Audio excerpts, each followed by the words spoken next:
तो खाली ज़मीन बेच के नाम नहीं होता। आपको क्या लगता है कि डील्स में ब्रोकर का होना ज़रूरी है? बताया 13.25 थी, मौके पे 13 थी, कागज़ों में 11 थी और इन पोजीशन उसके हाथ में सिर्फ 7 बीघे थी। It is better to invest in lands in small plots. आपका वकील अच्छा हो, आपका ब्रोकर अच्छा हो, आप सारी ड्यू डिलिजेंस करके तब खरीदें। शुड वी रेंट और शुड वी बाय? अपने घर अपना है। देखा जाए कि best way to make money in real estate अगर चूज करना हो कि लैंड ट्रेडिंग, कंस्ट्रक्शन या बीइंग अ कॉन्ट्रैक्टर। पहले इनकम नहीं थी लोगों की, आज लोगों की इनकम बहुत है तो उनकी बाइंग कैपेसिटी बहुत है। आजकल आपने देखा होगा कि होम स्टेज और एयरबीएनबी का कंसेप्ट बहुत चल रहा है, तो आपको लगता है it will be a success? पैसे कमाने या नाम कमाना है, पैसा ऑफ कोर्स बहुत ज़रूरी है, बट खाली नाम से काम नहीं होगा। Hotel will always have a cone की स्पेस लिमिटेड है। 2000 का भी है, 1000 का भी है, 50,000 का भी है पर डे का। Correct. Around 250 to 300 days business in year. मतलब home stay selling an experience rather than just तो जरूरत पड़े उस दिन मार्केट गिरी हुई है तो आप तो गए। The first question what I have is कि why real estate? How did you get into it and what made it so attractive to you? आपको क्या लगा कि यार मैं दुकान ना खोलूं या मैं कुछ और ना करूं, मैं रियल एस्टेट में घुसूंगा या ब्रोकरेज में घुसूंगा? आपको ऐसा क्या लगा? किसी भी और बिजनेस में रिस्क बहुत ज़्यादा है। बिजनेस चले ना चले, टू स्टार्ट बिजनेस बहुत पैसे लगते हैं, चलने की कोई गारंटी नहीं है। In my career I did many businesses. कितने? Around 15, but I made money, but I couldn't get any business that was sustainable for a long time. Okay. So that's why I keep on shifting. But once I started real estate, there was no investment. So because of my contacts, I started making money. So past 30 years I'm doing this. So I have very good contacts with big people. And I believe in trust. बिल्कुल, business requires that. And अगर मैं पूछूं कि आपने 15 businesses किए, कुछ examples, आपने क्या क्या काम किए बिफोर जॉइनिंग रियल एस्टेट? मैं कंस्ट्रक्शन का किया, मैंने रेस्टोरेंट खोला, आइसक्रीम पार्लर चलाया, स्क्रैप ट्रेडिंग करी, कार का सेल परचेज किया, वुडन फर्नीचर की ट्रेडिंग करी, मैन्युफैक्चरिंग भी करी, लाइक मैनी। आई रिमेम्बर आपने एक बार कुछ आप कोटा स्टोन का भी आप ट्रेडिंग करते थे। जब कंस्ट्रक्शन करते तब। ओके।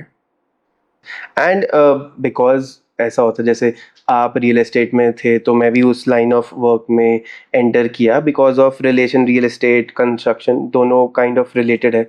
तो आपके फादर जो मेरे ग्रैंडफादर है वो भी एक कॉन्ट्रैक्टर थे, काफ़ी बड़े कॉन्ट्रैक्टर थे अपने टाइम के, तो आपने उनको क्यों नहीं ज्वाइन किया? आपने ये क्यों नहीं कहा कि यार मैं बिल्डिंग बनाता हूँ अपने प्रोजेक्ट? मेरे फादर और मेरे उनके brother they were together, so his behaviour, my uncle's behaviour towards me was not good, so I left.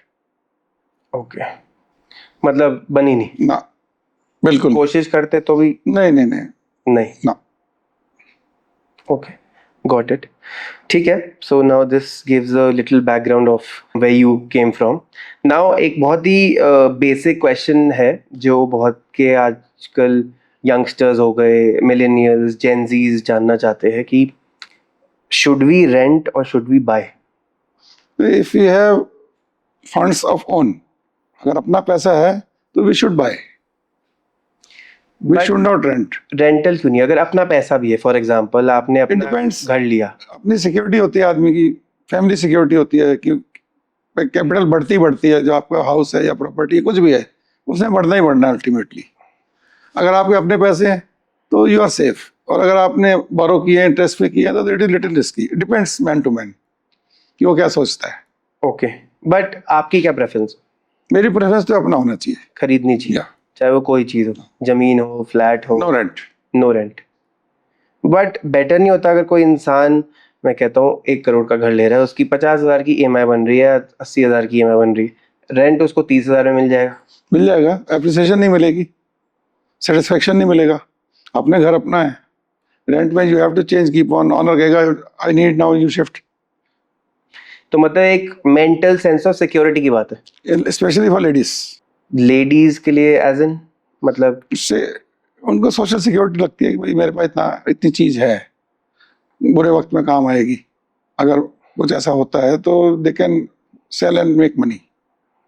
Okay, हाँ, रेंटल में वो चीज़ नहीं आ सकती। ठीक है। एंड अगर हम बात करें कि प्रॉपर्टी को कोई बिजनेस बनाना चाहे, not construction particularly, land trading हो गई, फ्लैट ट्रेडिंग हो गई, और आजकल आपने सुना होगा एक फ्रैक्शनल रियल एस्टेट भी चल रहा है कि एक ज़मीन या एक फ्लैट के 20 मालिक होते हैं, थोड़ा थोड़ा लगा के, विद अ प्रॉपर चैनल, ऐसा नहीं कि दोस्त लोगों ने अपना कर लिया। तो अगर कोई इसे अपना बिजनेस बनाए, how is it? It is better to invest in lands in small parts.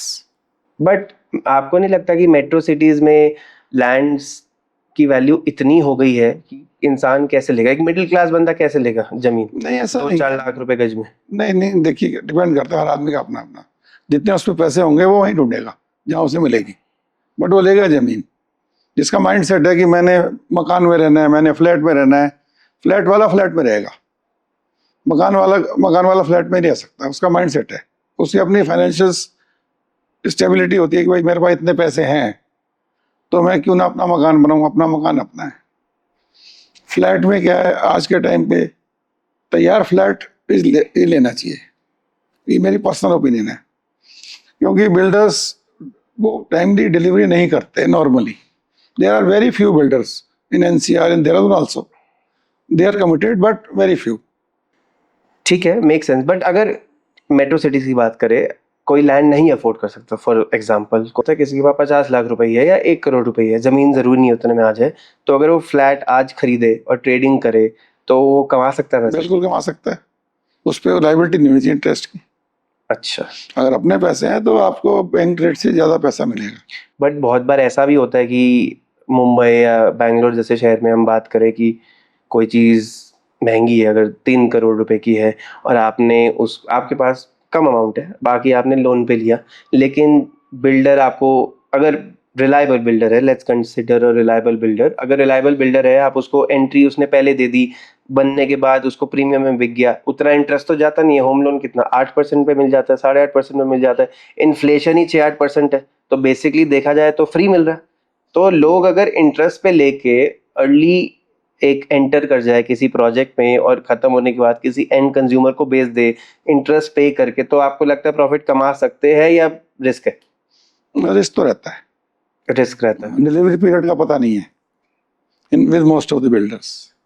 आपको क्या कमिट किया, आपको क्या मिला, कितने टाइम में मिला, आपका एग्रीमेंट प्रॉपर है नहीं है, क्योंकि बहुत चीज़ें हिडन होती हैं। बिल्कुल। बिल्डर एग्रीमेंट अपने फेवर का बनाता है। अगर आपको नॉलेज है, आप 10-5 लोगों से, लॉयर से पूछ के तभी बिल्डर का एग्रीमेंट साइन करें। ओके। उसमें बहुत चीज़ें हैं, आपका डिलीवरी पीरियड क्या है, उस पर अगर डिले होता है तो who is responsible, both way. भाई अगर बिल्डर डिलीवरी देर से देता है या बायर पेमेंट देर से करता है तो उस पर पेनल्टीज वाइस वर्सा होनी चाहिए। बिल्कुल, लेकिन ये नहीं, बिल्डर हमेशा अपने फेवर का एग्रीमेंट बनाएगा। ऐसा नहीं कि सब, बट अच्छे बिल्डर भी हैं, बट 100 में से 2। बट कम है। आप देख लीजिए दिल्ली में, एनसीआर में, इधर क्या हाल है, प्रोजेक्ट रुके हुए हैं। यहाँ भी देहरादून में भी करीब 10 प्रोजेक्ट होंगे जो रुके हुए हैं, और 8-9 साल से रुके हुए, हाँ रुके हुए हैं, उनका कोई अभी तक कुछ हुआ नहीं। और जिनके पैसे डूब गए तो जिनके डूब गए, गवर्नमेंट भी ट्राई करती है कि इनके लिए कुछ किया जाए, but sometime they are helpless. बिल्कुल, कोई पैसे लेके भाग जाएगा तो क्या क्या करोगे आप, गवर्नमेंट ही करे कुछ करे, और सरकार जेब से तो। और ये इनिशियली अगर सब चीजें मतलब स्ट्रीमलाइन हो तो ये प्रॉब्लम नहीं आए। बिल्कुल। और फेथ बनाने के लिए takes time to deliver build projects in time. अगर आपकी टेक्स मनी, टेक्स प्लानिंग, अगर आपकी क्रेडिबिलिटी बन गई तो it's very good business, you can make money, no problem, आपके नाम पे पैसे देंगे। बिल्कुल, बट वो क्रेडिबिलिटी पे तुम कितना लंबे समय तक अब वो डिलीवर ये तो अपने अपनी मतलब पर्सनल आदमी की प्रायोरिटीज है, मुझे किस तरह काम करना है, पैसे कमाने या नाम कमाना है। पैसा ऑफ कोर्स बहुत जरूरी है, बट खाली नाम से भी काम नहीं होगा। नहीं, बिल्कुल। तो मतलब अगर देखा जाए कि best way to make money in real estate, अगर चूज करना हो कि लैंड ट्रेडिंग, कंस्ट्रक्शन या बीइंग अ कॉन्ट्रैक्टर, उन तीनों में से सबसे लैंड ट्रेडिंग। Land trading. आपको सबसे पहले उसका लीगल चेक करना पड़ेगा, उसकी फेसिंग, उसकी डायमेंशंस, प्लॉट साइज क्या है, डिविजनेबल है नहीं है, बिल्कुल। और सब चीज़ देखने के बाद भाई जो सेलर है उसका ट्रैक रिकॉर्ड भी देखना चाहिए, उसकी बैकग्राउंड क्या है, उसके हिस्ट्री पेपर्स की क्या है, ये लॉयर का काम है। हाँ, बिल्कुल। और अच्छा लॉयर आपको कभी गलत काम नहीं करेगा। जैसे सरकारी बैंक जब कोई भी प्रोजेक्ट को या कोई भी ज़मीन को लोन के लिए चेक करते हैं, तो वो 10 साल, 20 साल, 30 साल हर एक बैंक का अपना अपना 30 सालाना कहते हैं ना सर? 30 साल, 12 साल, 17 साल, अलग अलग बैंक का अपना अपना है। ओके। तो मतलब वो तो फिर लोग क्यों कंस्ट्रक्शन करते हैं? कोई ज़मीन क्यों, कंस्ट्रक्टर अगर बिल्डर है उसके पास तो बहुत पैसे हैं, वो नहीं। क्यों ज़मीन ट्रेडिंग नहीं करता सिर्फ? क्यों नहीं, बनाता? अब कि सुबह उठ के कहाँ जाए? नहीं, अब जब एम्बिशंस बड़े हो जाती हैं, प्रोजेक्ट बड़े करता है आदमी, तो खाली जमीन बेच के नाम नहीं होता। नाम, वो important. Project That is the से reason. प्रोजेक्ट से पता लगता है कि भाई ये फलाना बिल्डर है, जैसे like DLF, Godrej, they have their name, तो उनको कहीं जाने की जरूरत नहीं है लोग उनके नाम से, क्योंकि सबको पता है कि इनकी क्रेडिबिलिटी है। In NCR, there are few builders. They have good name. They deliver in time with quality. Correct. Their projects are never delayed. I know them personally. तो Many. अगर हम बात करें कि जैसे आप कहते हो कि ज़मीन खरीदने से पहले इतनी सारी चीज़ें होती है, तो अगर हम उस प्रोसेस की बात करें कि कोई भी लैंड है तो उसको खरीदने के लिए हमें A to Z एंड तक, मतलब from the point of deal या from the point of land को देखना to the point of registration जिसे हम कहते हैं, उस दौरान क्या क्या चीज़ें उसे देखनी चाहिए बिफोर पुटिंग इन मनी? तो सबसे पहले तो आप location, purely business point of view. नहीं, लोकेशन प्लॉट की सबसे पहले देखनी चाहिए। उसका आसपास कौन है, उसका फ्रंट की रोड कितनी है, अच्छी जितनी रोड चौड़ी उतनी वैली, ठीक है। और आपका उसका डायमेंशंस कैसी हैं, उसकी फेसिंग कैसी है। फेसिंग इज ए पर्सनल, मतलब किसी को कोई फेसिंग पसंद है, किसी को कोई पसंद है, बट वास्तु के हिसाब से भी, जैसे साउथ फेसिंग नॉर्मली पीपल हाँ। Don't buy, people don't. Even I don't, मगर ये है कि अगर आप धूप का प्रोस्पेक्टिव देखो तो साउथ में धूप सबसे अच्छी आती है। हाँ, specially in a place like Dehradun धूप तो चाहिए, ठंड होती है, और कोई भी हिल स्टेशन हो। अब मसूरी है, नहीं, धूप तो सब जगह चाहिए, कहीं कम कहीं ज्यादा। करेक्ट। और अगर आप मसूरी की बात करो, मसूरी नॉर्थ में, हम देहरादून से नॉर्थ की तरफ देखते हैं मसूरी, तो मसूरी में जितने भी स्लोपिंग में घर होंगे वो तो सारे ही साउथ फेसिंग होंगे, सारे होंगे। तो कोई रह ही नहीं पाएगा हाँ, उसकी नहीं, वहां पे धूप की जरूरत बहुत है ना, बिल्कुल। तब वास्तु, वहाँ वास्तु कोई नहीं देख रहा, वहाँ देखता है ठंड न लगे, बिल्कुल या लगे। पहले वो देखना। ठीक है, तो एक हो गया कि धूप, और मेन चीज तो बाकी आपके ऊपर है कि आप कौन सी लोकेलिटी में लेते हो, वो पैसे के हिसाब से आपका कितना बजट है, बजट के हिसाब से आप खरीदोगे। और पेपर वगैरह पेपर तो लॉयर का काम है, लॉयर का। हाँ, वो तो उसके बगैर नहीं। और डीलर आपका ट्रस्टवर्दी होना चाहिए, उसका ट्रैक रिकॉर्ड ठीक होना चाहिए। अब जैसे आपने डीलर की बात करी, dealer, you are also real estate broker, very trustworthy one, तो आपको क्या लगता है कि डील्स में ब्रोकर का होना जरूरी है? बिल्कुल है। बिल्कुल है। क्यों? जो सेलर परचेजर सामने बैठ के दे कांट डील, बहुत रीजन? प्रॉब्लम्स होती हैं जो डायरेक्टली मतलब हो नहीं पाती, उनको मैनेज करना ब्रोकर का काम होता है। ओके। क्योंकि बार्गेनिंग हर एक किसी के आर्ट नहीं होती, ब्रोकर का तो काम ही बार्गेनिंग है, वो तो रोज यही काम करता है।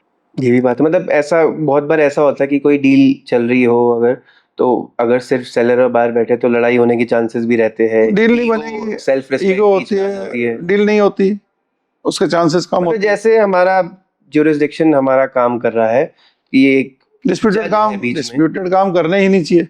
अगर आपको कुछ भी डाउट है टाइटल के बारे में, don't buy, okay. Don't take chances. अच्छा, मतलब वो कि ठीक हो जाएगा, ऐसा हो जाएगा। जो आज है वो है, उसके बारे में देखो कि भाई आज इसकी स्टेटस क्या है। कोई कहता है कि ये ऐसा हो जाएगा, कल मैं करवा दूंगा, इट्स नथिंग, ऐसा कुछ नहीं होता। बट कुछ नहीं। अच्छे ब्रोकर, अच्छे लोग, हाँ, सब तरह के लोग हैं, तो वो भी मतलब चांसेस है, बट उसके कन्वर्जन के चांसेस बहुत आई डोंट बिलीव। मैं तो जो प्रेजेंट स्टेटस है लैंड का, उस पर बात करूँ। ओके, नहीं, मेक सेंस। और आपने जैसा कहा कि पॉइंट ऑफ व्यू अगर अर्निंग का है, तो छोटे टुकड़े बड़े रहते हैं या छोटे? बड़े? छोटे। क्यों? आप कितना भी इन्वेस्टमेंट करोगे तो छोटा is too easy to sell, easy to sell, you have more buyers, क्योंकि पॉकेट साइज पॉकेट साइज है कम रहता है। और लैंड में इन्वेस्टमेंट आपको हमेशा बैंक से ज्यादा मिलेगा इंटरेस्ट रिटर्न ROI लैंड में? लैंड में बिल्कुल हाँ, मतलब अगर हम बात करें कि हम बहुत ही बेस से अगर हम स्टार्ट करें, एक FD आपको 9-10 साल में पैसे डबल करती है। एक अच्छा ये हो सकता है 5 म्यूचुअल साल में फंड, कर दे। हाँ नहीं, लेकिन 5 डिपेंड्स साल ऑन में अगर डिपेंड्स करें, ऑन लोकेशन। बिल्कुल, लेकिन 5 साल में भी अगर करे तो कोई भी म्यूचुअल फंड भी 4-5 साल में कर देता, तो वाई लैंड? म्यूचुअल फंड तो देखिए इट्स डिफरेंट इन्वेस्टमेंट, आप प्रॉपर्टी से नहीं मिला सकते। नहीं, प्रॉपर्टी में जो ROI के हिसाब से देखें, प्रॉपर्टी में तो कभी घटेगा तो है नहीं, म्यूचुअल फंड तो आधा भी हो सकता है। ऐसा क्यों कहते हैं लोग प्रॉपर्टी नहीं घटेगी? नहीं घटती, अगर आपकी बाइंग अच्छी है, आपने लोकेशन अच्छी खरीदी है तो नहीं घटने के चांस। बट मतलब ये, लेकिन आप लैंड के लिए कह रहे हो, दुकानें तो घटती हैं, लोग मॉल में दुकानें बेचते हैं, आज अब तक नहीं पैसे चलता अटके है, हुए। वो कई रीजन होते हैं, कोई माल अच्छा मेंटेन नहीं कर सकते लोग, जो मेंटेन ही नहीं होगा तो दुकानें क्या चलेगी। बट लैंड में ये है कि अगर आप ले रहे हो तो चाहे आप खराब ले रहे हो तो आप कम पैसों में लोगे, और आगे भी कम पैसों में बिकेगी, लेकिन तुम्हारे बट वाले से लोकेशन पहली चीज है, लोकेशन पहली चीज। अगर लोकेशन है तो आप नहीं मार खाओगे, अच्छा, लोकेशन नहीं है तो you have very less. Location में यही पॉइंट्स हो गए कि आपकी रोड कैसी है, धूप कैसी आती है, वास्तु पॉइंट ऑफ व्यू कैसा है, लोकेलिटी कैसी है, आसपास क्या है, सो मेनी चीजें, ये बिल्कुल। डिपेंड करता है। बिल्कुल। हाँ, मतलब अगर आप पूरे कमर्शियल में एक रेजिडेंशियल घर ले लोगे तो शायद उसकी भी वैल्यू ना हो, तो वैल्यू तो लैंड की बढ़नी है और बिल्डिंग की डेप्रिशिएट होनी है। बिल्डिंग तो आप 20 साल बाद पुरानी हो जाएगी, हाँ, लैंड की वैल्यू बढ़ती जाएगी, उसमें कम नहीं होनी। अगर हम बात करें कि जैसे बहुत लॉन्ग टर्म की बात करें कि लोग 30-30 साल एक जमीन भी होल्ड करते हैं, या कोई म्यूचुअल फंड या गोल्ड, गोल्ड भी एक बहुत अच्छी इन्वेस्टमेंट मानी जाती है, इतना लंबे टाइम तक लोग होल्ड करते हैं। तो बहुत ऐसी ज़मीनें हैं जिन्होंने let's say in a matter of 25-30 years 8,000x return दिए। हाँ हो सकता है, अगर मतलब आपको जरूरत नहीं है डोंट सेल इट, तो बढ़ेगी। अगर आपको जरूरत है तो आपको पैसे उतने नहीं मिलेंगे। अगर किसको जरूरत है, खरीदने वाले को या बेचने वाले को? तो मतलब आप कितना प्रॉफिट कमाओ ये डिपेंड करता है आप जरूरत कितना होल्ड कर सकते हो, कितना होल्ड कर सकते हो, और अगर आपके पास लोन है आप नहीं कर सकते। आप लोन लेके जमीन ना खरीदो, गोल्ड बेच के जमीन खरीदो, वो ज्यादा बेटर है। अगर आपके पास गोल्ड है उसको बेच के जमीन बहुत खरीदो, बड़ी बात है। गोल्ड बेच के जमीन बेटर है हाँ। रादर देन लोन बेच के जमीन। लोन लेके, हाँ, लोन लेके नहीं, हाँ, बिकॉज प्रेशर तो नहीं होगा ना EMIs का, इंटरेस्ट का, वो सारी चीजें। और गोल्ड तो प्रॉफिट आके आप दोबारा भी खरीद सकते हो। लैंड तो देखिए it's itself A gold, you can sell any time, अगर आपकी बाइंग अच्छी है, आपकी लोकेशन अच्छी बिल्कुल, आप बेचने जाओगे तो शायद ना बिके, है, आप तो होल्ड लेकिन आप होल्ड करो तो जरूर बिकेगी। बिकेगी, अच्छे पैसे मिलेंगे। बिल्कुल, अब बिल्डर है, प्रोजेक्ट बना के बेचते हैं, और जो रेपुटेटेड है वो बिल्कुल लॉक एंड की तैयार करके कि भाई बिल्कुल रेडी टू फिनिश है, जैसे आई बिलीव इन दैट, कि प्रोजेक्ट को पूरा फिनिश करो फिर बेचो, you will get better price. बिल्कुल, बिल्कुल, ऑफ कोर्स, बिकॉज लेकिन ये लोग करते क्यों नहीं है? अब बड़े प्रोजेक्ट के लिए अपने और पास ऐसा नहीं कि कम करते हैं, मतलब लाखों में से कुछ 1-2 लोग होंगे। कम लोग करते हैं, क्योंकि जब बड़े प्रोजेक्ट करने हैं तो आपके पास कहाँ से फंडिंग आ जाएगी इतनी। Then you have to go to बहुत bank, बड़े प्रोजेक्ट्स है, you have to go to bank। 50 crore के। अगर आपसे बैंक पे इंटरेस्ट से पैसे लेने हैं तो बैंक को देने हैं, तो आप चाहोगे लोगों से पैसे आए, मैं बेच के पहले पैसे देता रहूं। लेकिन यहीं पे बिल्डर बहुत यहीं गड़बड़ हो जाती है, क्योंकि बिल्डर वो पैसे कहीं और लगा देता है, डाइवर्सिफिकेशन ऑफ फंड्स, और जमीन ले ली। बिल्डर के फेल होने का सबसे बड़ा रीजन क्या है आपको क्या लगता है? Diversification of funds, over diversification of fund. या ओवर, या मतलब जिस प्रोजेक्ट के पैसे उसी प्रोजेक्ट पे लगे, कभी प्रोजेक्ट फेल नहीं होता, छोटा हो या बड़ा हो, भाई आप पे जितने पैसे होंगे आप उतने पैसे से शुरू करोगे ना। तो over diversification of funds in the sense कि अगर एक बिल्डर ने एक प्रोजेक्ट शुरू करा, उसको पैसे आए, उसने एक और जमीन खरीद ली, अच्छा, अब वो जमीन खरीद ली, लालच, लालच, आपका तो ये ना इन्वेंट्री कॉस्ट हो गई, इंटरेस्ट कॉस्ट तो है ना, बिल्कुल, अगर इंटरेस्ट में ले रखा है तो बिल्डर तो ले ही रखा है, बिल्कुल, इंटरेस्ट भी लेता है। अब उसके तो अब 100 करोड़ की जमीन ले ली तो 100 करोड़ का इंटरेस्ट तो चालू हो गया ना, बिल्कुल, और वो प्रोजेक्ट धीरे हो जाएगा जिसपे जो बनना चाहिए था, तो उस पर इंटरेस्ट कॉस्ट बढ़ जाएगी, डिले होगा, प्रॉब्लम्स होंगी, लिटिगेशंस होंगी। बिल्कुल, नहीं, मेक सेंस। और अगर हम अब बात करें रेंटल यील्ड की, जैसे लोग फ्लैट लेते हैं, किराए पे चढ़ाते हैं, तो उसका क्या आप मतलब आपका क्या सोचना है उस बारे में? डिपेंड्स करता है कि भाई आपके पास आपको क्या आरओआई पे आप सेटिस्फाइड हो। कितनी मिलती है रेंटल में, रेजिडेंशियल की अगर रेजिडेंशियल में 2 to 3% मैक्स, कुछ भी नहीं? कुछ भी नहीं है। कमर्शियल में 4 to 5%। तो इंसान अपना एफडी में ना डाल ले पैसे? अब अगर उसके पास कैश कंपोनेंट है, नंबर 2 के पैसे हैं, तो वो तो वहीं लगाएगा, नंबर 2 बैंक में नहीं लगा बट सकता। एनीवे इट इज धीरे धीरे कम हो रहा है, गवर्नमेंट कर रही है, तो अगर अच्छा कोई है, इंसान गुड फॉर ट्रेड। पूरे ले रहा है, मैं कहता हूँ हाँ। पूरे चेक अमाउंट पे ले रहा है कोई चीज, तो उस चेक अमाउंट पे रेंटल यील्ड अगर 2-3% आ रही है और आपको 2-3% की उसकी अप्रिसिएशन भी आ जाएगी। वो भी आ रही है, हाँ, 2-3%, वो तो बाद में ऐड होती है। 4-6% हो गई, हाँ, तो still compare to FD also it is less. अभी तो डेप्रिशिएट हो रही है ना उसकी वैल्यू। बट एक बार में 6% तो दे रही है। नहीं, दे तो रही है, मगर उसकी वैल्यू तो, बाइंग पावर तो कम हो रही है चलो गोल्ड ले लो, इन्फ्लेशन के हिसाब से। Gold is also giving 10% Yearly since 10%। 1947। May be, but I don't know much about कि भाई वो इतना परसेंट क्या है। म्यूचुअल फंड तो 12-15 देते हैं। मतलब आपके पास अगर कोई सर्टेन अमाउंट हो बैंक में, लेट्स से 1 CR, तो आप जमीन नहीं ले सकते, आप फ्लैट लोगे, आप कमर्शियल लोगे, या गोल्ड लोगे, या आप कोई म्यूचुअल फंड या एफडी लोगे? गोल्ड। गोल्ड लोगे, फ्लैट नहीं लोगे? No. ना कमर्शियल? अगर मुझे रिटर्न चाहिए, कुछ रिकरिंग मेरे को पैसे चाहिए, then I will go for rent. ठीक है, मुझे कुछ इनकम आ रही है मंथली या ईयरली, जो भी। बट रेंटल में ये भी तो एक इशू होता है कि आपको मिल गया 2-3%, आपकी फ्लैट की वैल्यू 2-3 क्या, मैं कहता हूँ कुछ केसेस में तो 20-30% भी बढ़ जाती होगी अच्छे सोसाइटीज, अच्छे बिल्डर्स के यहाँ, लेकिन रेंटल में वेयर एंड टेयर भी बहुत होता है। बिल्कुल है, अगर रेंट पे चढ़ा हुआ तो थोड़ी मेंटेनेंस होती रहती है। और थोड़ी ज्यादा कुछ भी हो सकती है। हाँ, कुछ भी हो सकता है। कुछ दरवाजा तोड़ गया, कोई हाँ, पाइप तोड़ गया, वो कुछ तो हो गया, पेंट खराब कर गया, वो तो रहेंगे।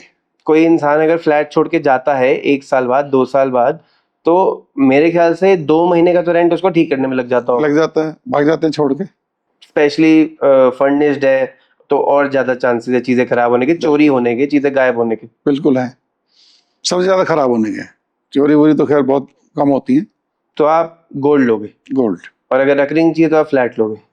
व्हाई नॉट म्यूचुअल फंड जो 15% रिटर्न दे रहा है? और उसके लिए again you need all check amount. हाँ, मैं चेक का ही आपको अगर मैं सिनेरियो दूं, उसमें भी है आपको, अगर मतलब जैसे रेंटल होता है ऐसी SWP प्लान्स होते हैं, आपने लेट्स से 1 CR डाला, उसमें आपको आराम से आप 50,000 रुपए देखिए, मिल वही जाएंगे, है। वो भी बढ़ेगा। वो भी अगर आप होल्ड करोगे तभी मिलेंगे ना। मार्केट ऊपर नीचे होती रहती है, नहीं आपको लेकिन जरूरत पड़े उस दिन मार्केट गिरी हुई है तो आप तो गए, जैसे आज के हालात में है। तो आपने 50 लगा रखे, पता लगा 40 हो गए आज, और आपको पैसे की जरूरत है आज। तो गोल्ड भी तो गिर सकता है। जमीन में चांसेस कम है, गोल्ड में भी चांस है। आज ऊपर जा रहा है, अब कुछ लोग कह रहे हैं कि 56,000 आ जाएगा, तो क्या होगा, यू डोंट नो। 97 हो गए। हाँ, ओके, तो मतलब that is a better perspective. तो अगर हम बात करें आपके 25-30 साल के as a real estate broker dealing में, आपका सबसे खराब एक्सपीरियंस क्या रहा है? एक देहरादून राजपुर रोड पे जगह थी, इट्स ऑलमोस्ट 25 ईयर्स बैक। तो उसने हमें डायमेंशंस दी, वो 13.25 बीघे की थी, और बताया 13.25 थी, मौके पे 13 थी, कागजों में 11 थी, और इन पोजीशन उसके हाथ में सिर्फ 7 बीघे थी। तो जितने पैसे उसने मांगे, पैसे कहता कितने जी, के मांग रहे थे वो? पैसे 13.25 के। कह रहा नहीं जी, इतने ही होंगे। तो ऐसे में होता क्या, मतलब कुछ नहीं, ऐसा होता है? to be careful, ऐसा बहुत होता है, ये तो आम बात है। ये तो पैसे किसके दिए जाते हैं, जो पेपर में है या जो पेपर में है मैक्स। अच्छा, और अगर ज्यादा है तो ज्यादा के नहीं दिए जाते, पेपर मैक्स होते हैं। अगर पेपर से मौके पे कम होगी, पेपर पे ज्यादा होगी, तो मौके के पैसे दिए जाएंगे। अच्छा, ऐसा मतलब ये कोई रिटन रूल नहीं है, कोई बस रूल नहीं। एथिकल पॉइंट ऑफ अंडरस्टैंडिंग है। बाकी आगे आप कुछ भी चीज खरीद रहे हैं, you have to be careful. Correct. जैसे आप बिल्डर से फ्लैट खरीदने जा रहे हैं, तो आपको एग्रीमेंट पूरा प्रॉपर पढ़ना चाहिए, क्योंकि बिल्डर से जब आप खरीद रहे हैं तो आपकी सारी बात मानेगा। अगर लिखित में नहीं है तो वो कुछ भी नहीं है, खत्म है वो। और कोई भी मतलब अगर बिल्डर एग्रीमेंट बनाता है, वो उनके पास पूरी टीम है, वो अपने फेवर का एग्रीमेंट बनाएंगे। वो अपने फेवर का बनाते हैं सारे बिल्डर। बट क्या है कि आप जो चीज तय कर रहे हो, इट शुड बी रिटन। अच्छा, उसमें कोई चीज अगर लिखी नहीं है तो वो गई। ये मतलब समझ के चलो कि वो ये नहीं समझ के मिलेगी। चलो कि जो आपका लिखा हुआ है उसमें से आपको मिलेगा। अगर आपने कहा कि उसने कहा मैं देख लूंगा, कर लेंगे, मौके पे जैसा होगा ना, बड़ा भाई हूँ आपका। कुछ नहीं। तो कोई कोई लिहाज नहीं इसमें। आपको ही चौकस रहना है, आपको ही अपना भला बुरा सोचना है। बिल्डर का तो मैक्सिमम का काम ही यही है कि बस पैसे दो, बस उसके बाद हम देखेंगे। और मैक्सिमम ये होता है पैसे देने के बाद वो फिर आपके नहीं सुनेगा। करेक्ट। तो मतलब when you are giving the first payment और एनी काइंड ऑफ पेमेंट, तभी जो भी एग्रीमेंट है उसको ढंग से पढ़ो। पेमेंट शेड्यूल के हिसाब से पेमेंट होनी चाहिए, जो पेमेंट लिखी है उस हिसाब से होनी चाहिए। हर पेमेंट की रसीद लेनी चाहिए, चेक से या कैश तो देना ही नहीं चाहिए। बिल्कुल। सब ऑनलाइन पेमेंट होनी चाहिए। और अगर लिखा हुआ सब कुछ है तभी आप कुछ कर पाओगे, अदरवाइज तो आप गए। करेक्ट। डिलीवरी कब देगा? अगर वो डिलीवरी डिले देता है तो क्या पेनल्टी देगा? अगर मैं पेमेंट नहीं देता टाइम से तो मेरे पे क्या पेनल्टी होगी? वो दोनों बराबर होनी चाहिए। फेवर मतलब फेयर दोनों होना चाहिए। दोनों बराबर होनी चाहिए कि जो पेनल्टी मेरे पे वही आप पे होगी। चाहे बिल्डर डिले करे, चाहे अच्छा, ग्राहक पेमेंट में डिले हाँ, करे। कुछ भी है, ये बिल्कुल क्लियर लिखा होना चाहिए कि भाई ऐसा हमारे यहाँ होता नहीं है। We have a good name, we don't delay, ऐसा नहीं। Okay. It should be written everything on paper. चाहे जितना बड़ा बिल्डर हो, चाहे कोई जितना हो, छोटा whoever। builder हो। जो अच्छे बिल्डर हैं वो मतलब नहीं करते, मैक्सिमम तो करते हैं। उनका तो सिर्फ एक दो पैसे दे जा बस, बाकी हम देख लेंगे। तो इसमें जब हम अग्रीमेंट करते हैं तो ऐसे कौन से पॉइंटर्स, मतलब हिडन नहीं, बट ऐसे कौन सी चीजें जो आप नेगोशिएशन के टाइम पे ध्यान रख सकते हो, या फिर ऐसी कौन सी चीजें जो आप सामने ला सकते हो बिफोर अ डील कि ये खरीदने से पहले यार, जैसे फॉर एग्जांपल अगर मैं आपको एग्जांपल दूं कि लोग कहते हैं यार ये कॉस्ट है, उसके ऊपर जी मैं क्लब हाउस के अलग लूंगा, मैं पार्किंग के अलग लूंगा, मैं मेंटेनेंस अलग लूंगा, एक IFMS कुछ होता है, हाँ, IFMS अलग लूंगा, एक बहुत बहुत ऐसी मतलब नहीं। 10 आइटम है। जो भी है हाँ। ये लिखा होना चाहिए। वो जिस चीज के भी अलग लेगा, अगर आपको लगता है कि आप रिजनेबल है, एग्री कर रहे हो, but it should be on paper. Okay. जबानी कुछ नहीं। लेकिन क्या क्या चीजें होती है ऐसी? देखो जी, लोग प्रेफरेंशियल लोकेशन चार्जेस देते हैं, कार पार्किंग का, प्रेफरेंस कि भाई लोकेशन अच्छी है, जैसे हिल व्यू है। अच्छा, उसके भी एक्स्ट्रा पैसे हो हाँ, सकते एक्स्ट्रा लेते हैं लोग कुछ। अच्छा लेते हैं। हाँ, कुछ हायर फ्लोर के लेते हैं। अच्छा, उसे क्या कहते हैं? फ्लोर के होते हैं, मतलब floor more than this floor, उसके एक्स्ट्रा चार्जेस, PLC। ओके। और आपका जी कार पार्किंग कवर्ड अनकवर्ड, अच्छा, कवर्ड अनकवर्ड हाँ, भी उसके लिखा होना प्राइस होते चाहिए। हैं। और बाकी उसमें ये होता है कि भाई आपको क्या क्या फिटिंग देगा, कौन सी लगा के देगा, और मेंटेनेंस कितनी होगी पर मंथ की, IFMS कितनी लेगा, जो फिक्स होती है पर स्क्वायर फुट के हिसाब से होगी नॉर्मली। तो ये सब चीज़ें क्लियर होनी चाहिए। तो हमारा कार पार्किंग हो गया, क्लब हाउस हो गया, car parking cover and uncovered हो गई, एंड आपका प्रेफर्ड लोकेशन चार्जेस हो गए, PLC। ठीक है, PLC हो गई। देन आपके फ्लोर के हिसाब से भी आपका अलग हो सकता है, वो हो गया। देन IFMS हो गया, और नॉर्मल आपकी मेंटेनेंस हो गई। और यही IFMS है जो कहते हैं सोसाइटी में इंटरेस्ट फ्री मेंटेनेंस सिक्योरिटी है। Interest free suppose maintenance, 100 flat है, 1-1 लाख रुपए लिया तो 1 करोड़ रुपए हो गया। उसकी कोई FD बना उसका कॉप फंड है, दो, सोसाइटी हाँ, का सोसाइटी का safety फंड है, वो उसको डिपॉजिट कर देंगे, उसके इंटरेस्ट से मेंटेनेंस करें, मेंटेनेंस करेंगे। अगर शॉर्टफॉल होता है तो उसमें से ले लेंगे। ले लेंगे। कभी कुछ मिसअप हो जाए हाँ। बिल्डिंग को नेचुरल कॉज की वजह से, तो वो भी हो सकता है। तो ये सारी चीजें तो आप जितना भी लिखित में करवा सको वो बेटर वो है। सब आप पहले स्टडी करके उसको पूरा पेपर पे लिखे, it should be incorporated in the agreement. Correct.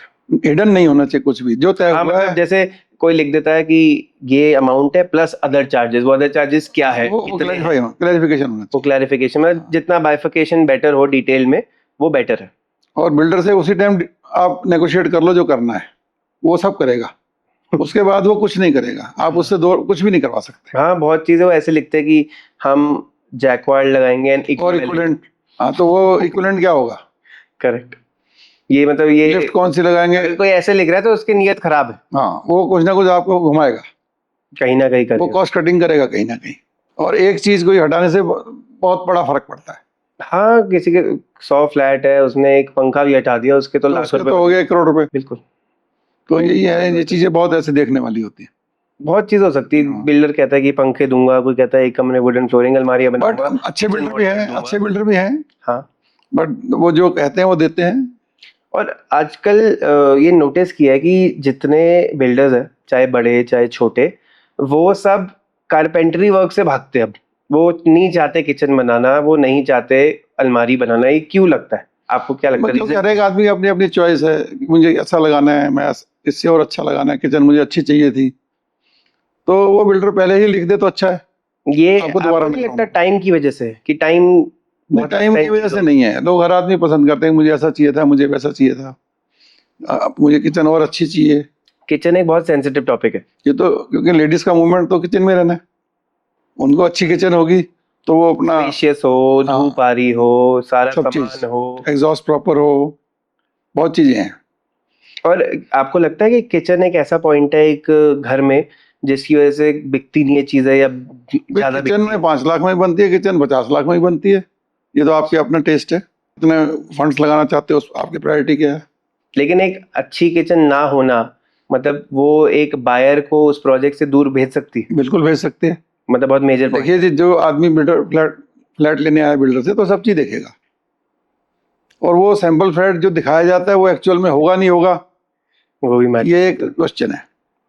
अक्सर ऐसा नहीं होता, बिल्कुल। तो इसलिए बिल्डर आजकल कहता है किचन ठीक है मैं बना के नहीं दूंगा, अब ये प्राइस है, ये विदाउट किचन है, ओके, आप अपना बना लेना। करेक्ट। जिसको अपनी प्रेफरेंस है, अगर क्लियर है तो कोई दिक्कत नहीं है। प्लम्बिंग वम्बिंग हमने कर हाँ। दी और आप बना दीजिए, ठीक है, मेक सेंस।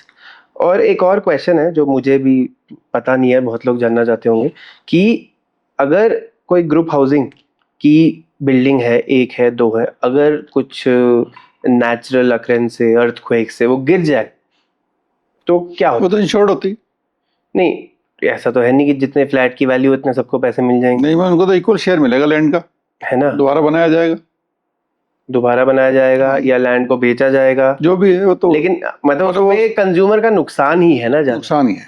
ऐसा तो है नहीं इंश्योरेंस इतने पैसे दे देगी कि कोई अमीर हो जाएगा, नहीं नहीं, इतना थोड़ी कोई नुकसान इंश्योरेंस। तो है, बाकी डिपेंड करता है आपने इंश्योरेंस कितनी करवा रखी है। लेकिन ये कोई अग्रीमेंट होता है या ये मतलब हमारे कोर्ट ने कर रखा है कि गिरती है तो बराबर है, या कहीं साइन होता है, ये मतलब कैसे पता है कि इक्वल शेयर ऑफ लैंड है, कहाँ ये तो रजिस्ट्री में लिखा जाता है, लिखा होता है हाँ, कि रजिस्ट्री? आपने इतनी जमीन है, इतने स्क्वायर फुट का एरिया इसका है, तो प्रोपोर्शनेटली वो उतनी लैंड का मालिक है। मतलब अगर किसी ने 20,000 स्क्वायर फीट बनाया हुआ है, हाँ। 5 ओनर है, 4-4 हजार के जमीन, तो वो बेसिकली 1/5 हो गया। हाँ। तो ऐसी अगर जमीन मैं कहता हूँ 1 बीघा है तो 1/5 ऑफ अ बीघा, डिपेंड करता है आपकी जो भी होल्डिंग, रेशियो है। आपकी स्क्वायर फुट होल्डिंग कितनी है, तो टोटल एफआर तो कितना सुपर की है, देखी जाएगी, कारपेट की? जो भी कर लो पाएगी तो एक ही।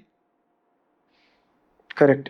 और ये सुपर कारपेट में जैसे कहते हैं बिल्डर सुपर पे बेचते हैं, उतनी लोडिंग नहीं होती है, तो नहीं, अगर सब कुछ क्लियर लिखा हुआ है तीनों चीजें तो कोई प्रॉब्लम नहीं है।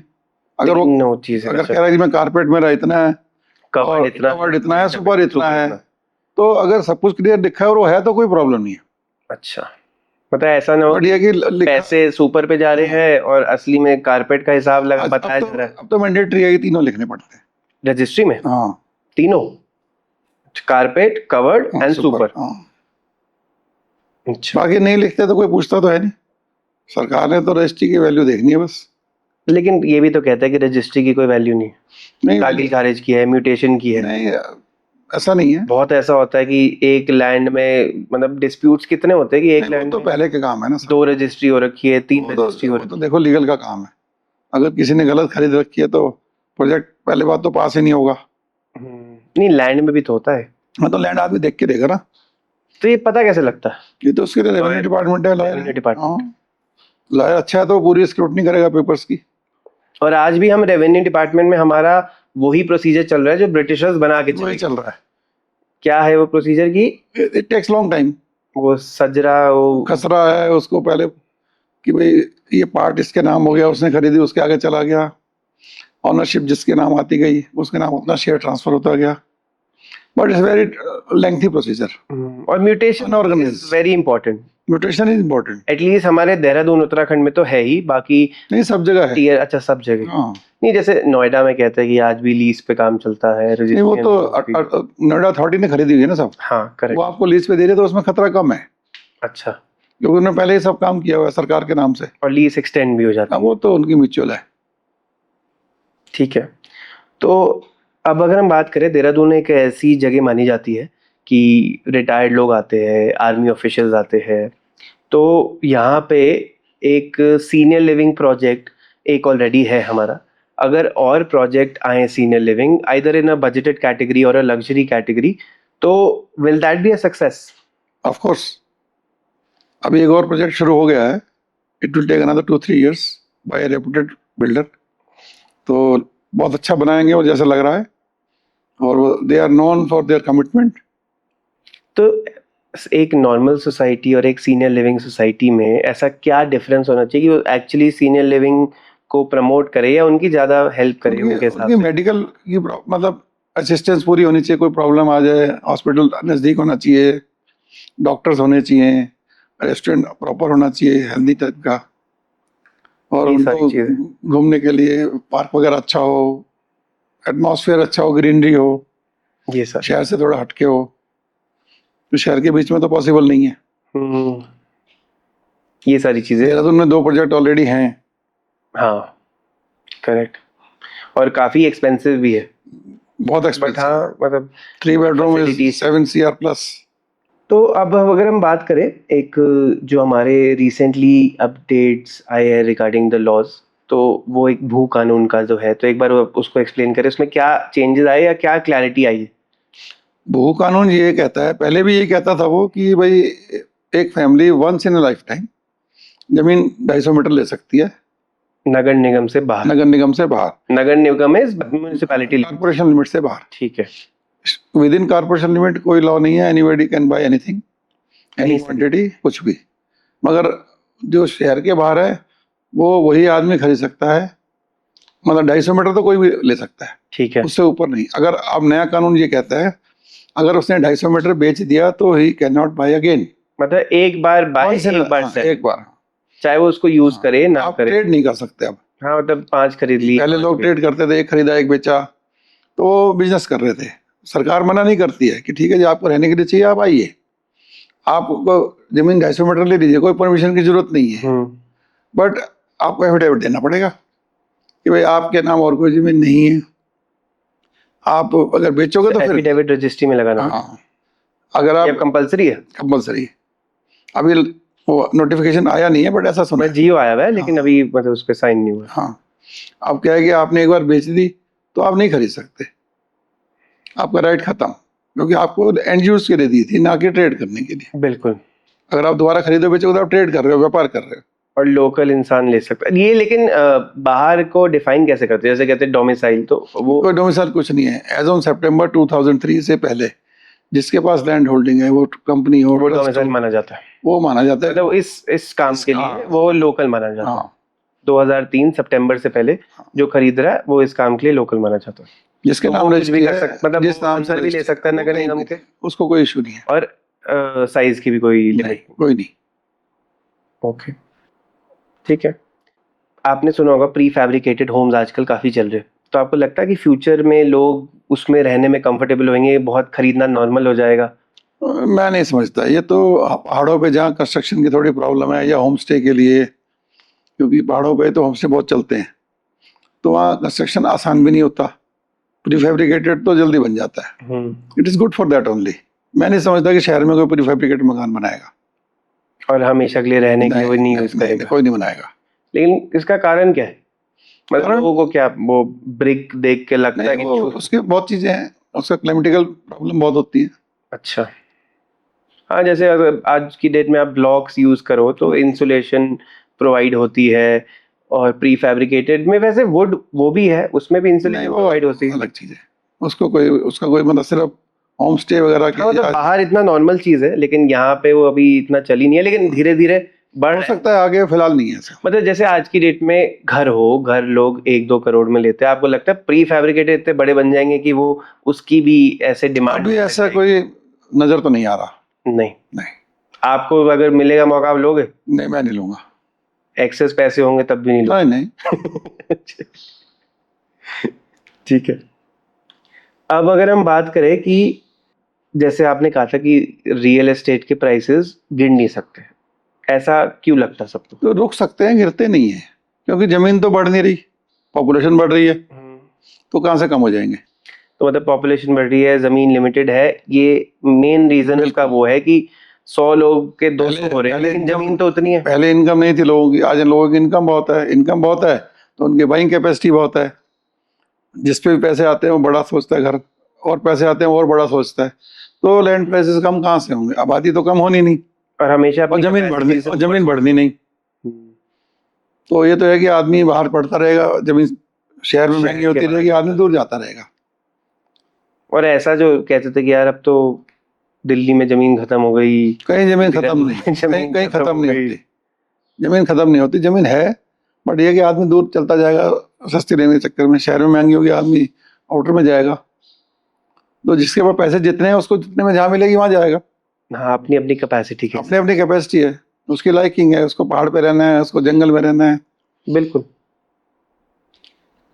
ठीक है।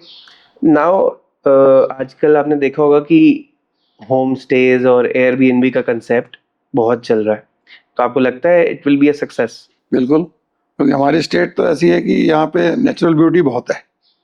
टूरिज्म को सरकार बहुत ध्यान दे रही है, बढ़ाने की पूरी कोशिश कर रही है। आप रोड का देखो, इंफ्रास्ट्रक्चर गवर्नमेंट की तरफ से बहुत बढ़िया बन रहा है। दिल्ली से यहाँ आदमी 2.5-3 घंटे में पहुँच जाएगा। करेक्ट। और जैसा मैंने सुना है कि उत्तराखंड में करीब 3,600 होम स्टे रजिस्टर्ड है। इट्स ए बिग थिंग, और ये कीप ऑन ग्रोइंग। बिल्कुल। और इसमें कोई प्राइस लिमिट भी नहीं है, सस्ते भी हैं, 2,000 का भी है, 1,000 का भी है, 50,000 का भी है पर डे का। करेक्ट। अब जिसको जिसके अफोर्ड कर सकता है वो वैसा लेता है, उसको मिल जाता है। तो ये तो ये फिर पूरे साल का बिजनेस है। हाँ, इन मतलब स्टेट weekend लाइक थोड़े उत्तराखंड। दिन छोड़ दो, otherwise it is a around 250 to 300 days business in year. 250 तो है। तो ये तो फिर मतलब एयरबीएनबी मॉडल होटल से बेटर है, होटल में खर्चे इतने होते हैं, होटल staff की इतना ओवरहेड होता कॉस्ट है। बहुत है। वही तो लोग 30 कमरे 35 कमरे बना बट रहे क्या कि हैं। एयरबीएनबी में इतने ज्यादा नहीं होते। अब जिसने 1-2 दिन रहना है वो होटल में अब नहीं जाना पसंद करता। हाँ, थोड़ा माइंडसेट चेंज हो रहा है। वो खाना अपने पसंद से बनाता है, गाड़ी अपनी पसंद से खड़ी करता है, जोमेटो स्विगी जब मर्जी आ रहा है, डिलीवरी खाना मिल जाता है। और जहाँ नहीं मिलता वहाँ उसके पास सब होम स्टे में सब अरेंजमेंट होते हैं। Correct. You can cook anything. Cook देते हैं, लोग भी कुक देते हैं, थोड़ा उनको लगता है घर में ही है, होटल में घर नहीं, स्पेस भी बड़ी मिलती है। स्पेस बड़ी मिलती है। स्पेस तो हर बार बड़ी मिलेगी, मतलब hotel will always have a cone की स्पेस लिमिटेड है। किचन आपके पास स्वीट रूम में होती है, मगर ऐसा नहीं है कि आपका किचन हर बार मिल रही है। और दूसरी बात क्या है, वो स्पेस का यूटिलाइजेशन, हमेशा बड़ी स्पेस में आप रोम अराउंड कर सकते हैं। आप होटल में नहीं, आप चल लिए वॉक कर लिया, ऐसी चीजें तो नहीं होती। तो होम स्टे में हमेशा वो बेटर होती है। होम स्टे में तो देखिए आपका अपना टेस्ट है, आपका अपना बजट है, आपको उस बजट की चीज मिल जाएगी। और आदमी रोज नई चीज एक्सप्लोर करता है। हाँ, अलग अलग अलग-अलग जाता है। एक्सप्लोर कर सकते हो। होटल तो मोरलेस सेम ही होते हैं, कितने होटल अलग होते हैं, कुछ नहीं। और होटल- फैमिलीज आती हैं, वो बड़ी कोठियां ले लेती हैं, 50,000 रुपये रोज पे लेती हैं। बिल्कुल। तो जो कि होटल में नहीं हो सकता, उतनी आपको छूट नहीं मिलती, उतनी इतने आप कमरे भी ले लोगे तो महंगे पड़ेंगे। तो महंगे पड़ेंगे। मेन चीज महंगा सस्ता तो बात की बात है, उसको एक डिफरेंट चीज मिलती है, एक्सपीरियंस, एक्सपीरियंस डिफरेंट मिलता है मतलब home stay selling an experience rather than just. At economy. बिल्कुल, वो चीजें जो उसको मिल रही है वो 1,500 में भी कमरा मिल जाएगा। करेक्ट। डिपेंड्स ऑन योर टेस्ट, आप कितना दूर जा सकते हो, कितना नेचर क्या पसंद है आपको। शहर में भी है, बाहर भी है। करेक्ट। ठीक है। ऐसा नहीं कि होटल बंद हो जाएंगे, ये भी नहीं है। अच्छा। हमारे स्टेट में टूरिज्म बहुत है और बढ़ रहा है, सरकार बहुत काम कर रही है इस पे। करेक्ट। चाहे हमारे सीएम हो या हमारे प्रधानमंत्री जी हो, उनकी तरफ से भी रोड का इतना डेवलपमेंट हो रहा है जो मतलब बहुत अच्छा है, बिल्कुल। और एयरबीएनबी बड़ी स्पीड से हो रहा है काम। वो होम स्टे को भी काफी प्रमोट कर रहे हैं। कुछ मुआवजा भी है कि अगर आप 6 रूम का करते हैं हाँ, तो आपको टैक्सेस में कुछ छूट देते taxes में हैं। छूट हाँ। है। आप सोलर लगाते हैं तो आपको कुछ उस पे सब्सिडी है। सब्सिडी है। हम्म, ये सारी चीजें तो बिल्कुल। है ही नहीं। हाँ, यही सारी चीजें हेल्प करती है कि एक होम स्टे या कोई भी एक बिजनेस ग्रो करे, यार ये चीजें तो नेसेसरी है। बिल्कुल। ठीक है। एंड अब लास्ट के 2 क्वेश्चन है। एक तो कि आज से 30 साल पहले और आज में प्रॉपर्टी को मतलब डील फाइनल करने से रजिस्ट्री तक के एक्सपीरियंस में 30 साल पहले और आज में क्या फर्क है? आज बहुत फर्क है, रजिस्ट्रेशन सारा डिजिटलाइज हो गया है, फ्रॉड कम हो रहे हैं, बट ये कि बंद तो होते नहीं, क्योंकि टेक्नोलॉजी इतनी बढ़ गई है तो फ्रॉड भी बढ़ते जा रहे हैं। बट क्या है कि सरकार पूरा इंतजाम कर दिया कि ऐसा फ्रॉड ना हो लोगों के साथ। वो उनके लिए जितने रास्ते हैं वो बंद करते रहते हैं और सख्त कानून बना रहे हैं। तो लगता है कि देखो धीरे धीरे कम हो जाएंगे। जैसे सरकारी रिकॉर्ड सब ऑनलाइन हो रहे हैं जमीनों का, टाइम लगेगा, बट ये कि फिर आप आदमी को ऑनलाइन हो जाएगा सब कुछ।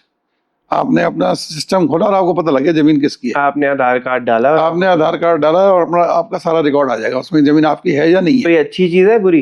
अच्छी है। बट बहुत लोग मतलब बहुत पुराने की जमीनें ले रखी है, ले रखी है वो सब कैश सब कंपोनेंट में ले रखी है। अब वो तो देखिए जो सर्किल रेट बढ़ते जाएंगे, लैंड वैल्यू बढ़ती जा रही है, कमाइयाँ बढ़ती जा रही हैं, तो वो तो सिस्टम का है, वो तो चलेगा। बिल्कुल। अब जो सरकार के रेट हैं वो तो उससे उसके कानून से चलना पड़ेगा।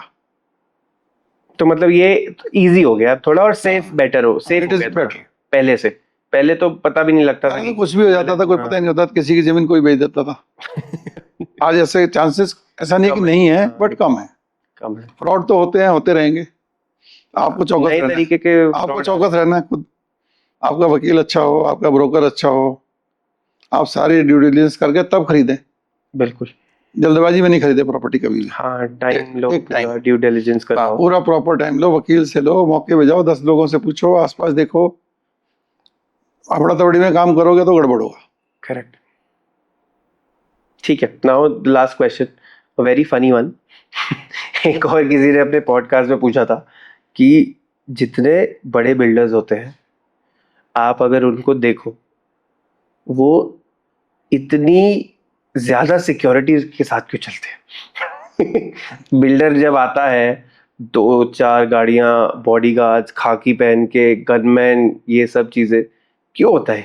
मतलब और भी बहुत बड़े बिजनेसमैन है, रिटेलर बहुत बड़े बिजनेसमैन होते हैं, जूलर्स बहुत बड़े बिजनेसमैन होते हैं, लेकिन अब ये रियल एस्टेट कम्युनिटी में क्यों देखते हैं कि लोग थोड़ा शोशागिरी ज्यादा है, गनमैन आ रहे हैं, ये सारी चीजें, वो एक्चुअली कोई सिक्योरिटी का एक्चुअली थ्रेट होता है? कोई जरूरत नहीं है। कोई जरूरत नहीं। कोई जरूरत नहीं है। इसका मतलब वो खुद ही गलत है। उसको खुद डर है कि भाई मैं गलत काम कर रहा हूँ तो मेरे साथ गलत हो सकता है। अगर आप सही चल रहे हो, मैं जानता हूँ बहुत बिल्डर्स को, देहरादून के, उत्तराखंड के, बॉम्बे के, जो ऐसे ही घूमते हैं, बड़े लोग हैं, बड़ा काम करते हैं, कोई डर नहीं है उनको। एनसीआर के आई नो 5-10 बिल्डर्स जिनमें हमने कभी नहीं देखा उनके साथ कोई गनर चल रहा हो। अच्छा। पर ये है कि अब शो ऑफ भी होता है, आदमी को दिखाना होता है, देखो जी मैं बहुत बड़ा आदमी हूँ, मेरे को पैसे बहुत हैं। ये शो ऑफ ज्यादा है। मैं नहीं समझता कि रिक्वायरमेंट को एक्सेप्शनल हो सकती है, अदरवाइज ऐसे कोई नहीं है। अदरवाइज ऐसी कोई नहीं। रिक्वायरमेंट नहीं। ठीक है। हमने देखे कई बिल्डर फ्रॉड किए हुए हैं, अब वो गनर लेके चलते हैं, क्योंकि उन्हें खुद को डर होता है कि कहीं कोई मार ना दे। बिल्कुल। और लोगों का पता भी नहीं होता कि छोटे मोटे फ्रॉड बड़े होते हैं, छोटे होते हैं, लेकिन उसका रिजल्ट कुछ भी हो सकता है। लोग सरकारी जमीन बेच देते हैं तो फिर तो होगा ना। नहीं, मेक सेंस। ठीक है, तो आई थिंक हमारे क्वेश्चंस हमारे सारे आपने आंसर कर दिए, and that is all, and thank you for coming. ये हमारा पहला एपिसोड था, एंड हमने प्रॉपर्टी के बारे में काफ़ी डिस्कस किया, एंड आपके कुछ क्वेश्चंस हैं अगर मुझसे, तो I think that's it, and thank you. So,